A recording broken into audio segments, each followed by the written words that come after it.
Welcome back, Stupid Fast Nation. How are you guys doing today? We're gonna be working on the Raptor 660 today. I'm going to be showing you guys how this turns into this. Oh God. So guys, this is gonna be my first time riding a big bore Raptor 660. I'm not gonna waste too much of your guys' time talking, but as always, if you guys enjoyed the content, please give me that like, share, subscribe. Let me know in the comments below what you guys think of the content. Also, if you guys are excited for the future Quad Warz series, let me know in the comments below, guys. Really helps out the algorithm sphere for the channel. Let me know what you guys want to see in the next series of Quad Warz. Me and Michael Sabo are always reading the comments, looking for new ways to improve and content that you guys want to see in the videos. All right, guys, so without further ado, let's get started working on the Raptor 660.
Now guys, I already took the opportunity to remove the stator and flywheel. I did a little preemptive work before I started filming the video, and I found that this washer was actually not in place. So this back gear here, this goes on by the timing gear, and I'll show some close-ups of this.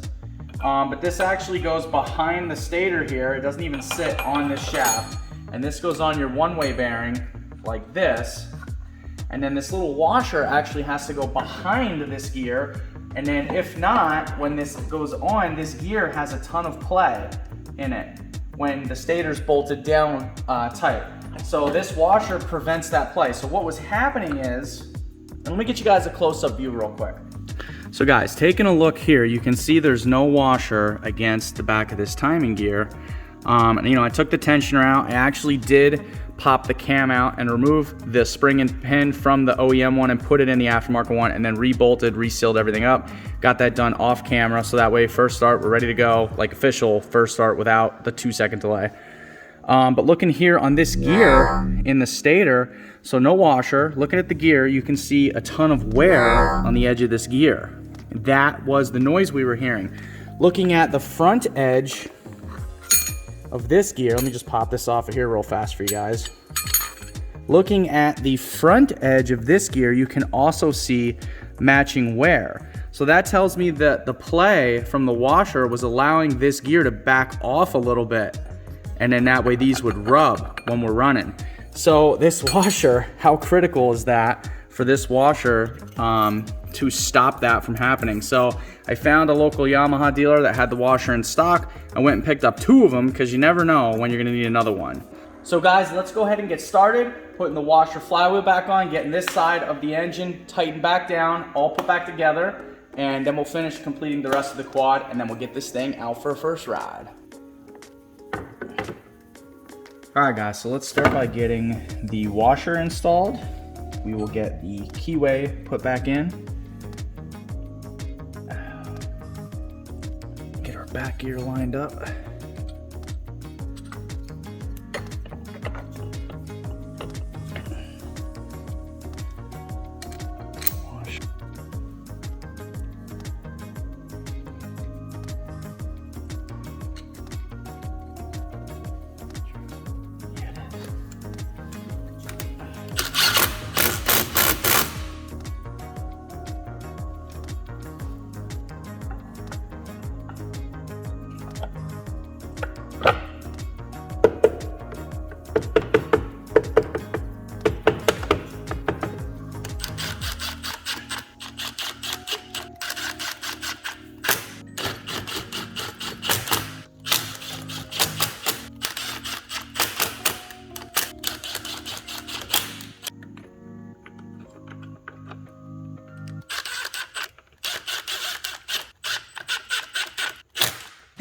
All right, guys, so we actually have to remove the Raptor 700 header. It does not fit properly, but let's take a look. I'll show you exactly what's going on here. It kind of stinks because Johnny Sprockets actually gave me this header to run. He gave me the whole exhaust system with a GYTR slip-on, but even though we can't run the header because it doesn't fit properly, we will still make the GYTR slip-on work for this. So let's go ahead and take a peek. All right, guys, so taking a look here, you can see I removed the brackets for the header here, and then looking down at the bottom of the oil tank, you can see it actually hits the oil tank. Now, the reason why I don't want this header on here, I mean, it does fit and it will crimp properly inside with the donuts in the head there, the crush gaskets. But the reason is that header touching the oil tank will actually act as a heat sink, and it will actually heat the oil up, and we don't want to do that. The point of this oil tank being separate from the engine, number one, is to be a reservoir to hold the oil, and number two, the air hitness will actually help cool the oil down a little bit for the engine as well. So we're gonna go ahead and remove this and put the stock one back on. All right, guys, we got the GYTR Raptor 700 exhaust here. We got the stock exhaust here. We are going to be trimming the GYTR to fit comparably to the stock Raptor exhaust. I'm gonna make this really simple for you guys. When I do something like this, my custom fab work, I'll just line up the stock mounts here, and then I'm just gonna try and eye this up and cut the 700 slip-on in the same position as the stock one, and we're just gonna make that really easy. And then we'll put a couple slots in it, try and open it up with a pipe expander, and then once we do that, we should be able to slide it on and clamp it down just like you would the OEM one. So let's go ahead and get started cutting this thing.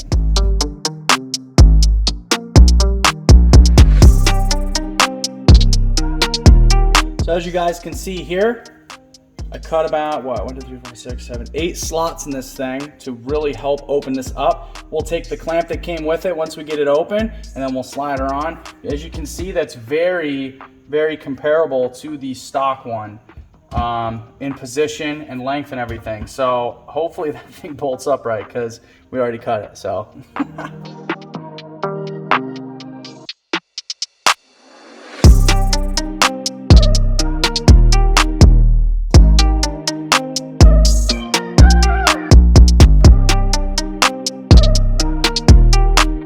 Alright guys, so it was pretty inevitable. This required a little bit of fabrication to make that unique bend, but we're going to go ahead and get this welded up. Now I have it all cut correctly the way I want it and fitting up real nice and bolting on. So I'm just going to put a few tack welds on, and I'm going to finish weld this, and then we'll take a look at it once it's done.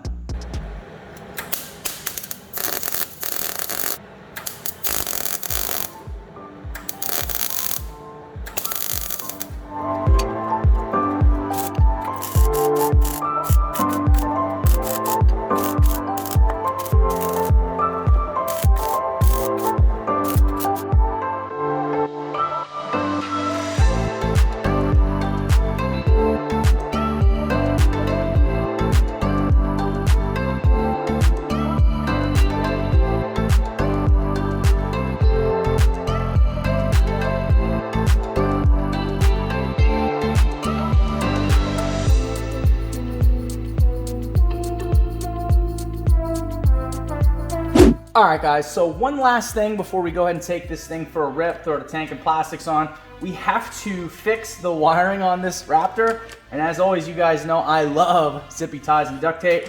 So we are going to use this Temp Permanent solution, get these zippy ties on there, hold this wiring up out of the way so we don't burn it all.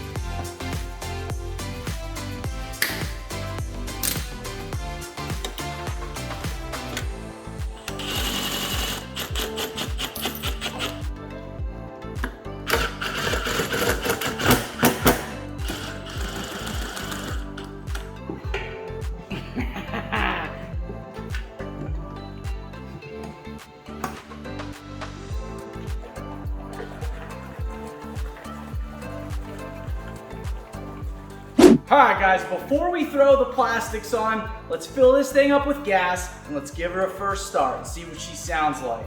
That way, if I have to adjust the carburetors at all, I know I can do that now since the carbs are underneath the gas tank and that all has to come off to adjust them.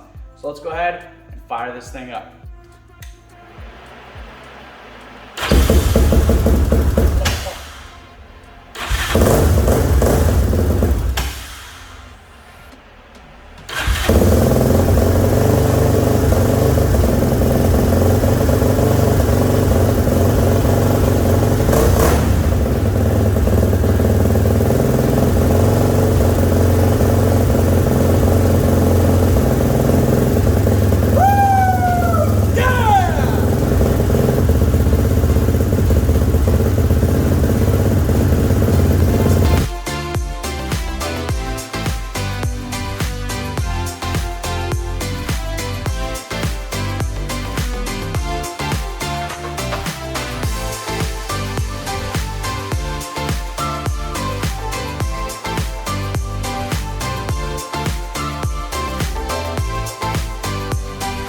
Now guys, before we get started with taking this thing on its first rip, I just want to give a huge shout out to our sponsors, Rocky Mountain ATV and BP Racing ATV. Those guys really hooked us up. We would not have been able to get these builds done as fast as we did and for as cheap as we did without having the sponsors. So huge thanks to those guys. If you want to use any of the parts on your four-wheeler or look anything up, check the links out below.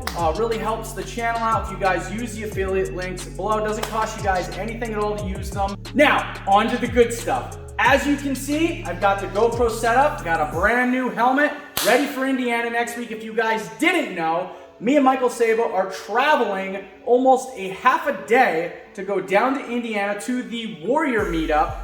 We are going to be taking the Raptor 660, the 400EX, and Mike's Predator 500, and he is driving us down there so we can go rip it up in the Indiana. So if you guys want to chill with us, you want to go ride anything like that, that's your chance. Let's go get it, guys. Also, don't forget to keep an eye out for the next series of Quad Warz. We should be airing the next series, hopefully next week here on my channel, Stupid Fast John, and then the following series will be on Mike's, and we will just continue to rotate back and forth, channel to channel for each series. But we will give plenty of updates. We will let you guys know exactly what's going on at all times so there's no confusion. All right, guys, but without further ado, let's tear it the up.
Alright guys, so real quick running through this section, I actually was trying out a new lav mic, the Purple Panda, and I could not get the audio to work on the GoPro. So this little section right here, I'm just using the actual footage from behind the four-wheeler, from the rear view. So sorry about that guys, definitely get that fixed on the next one.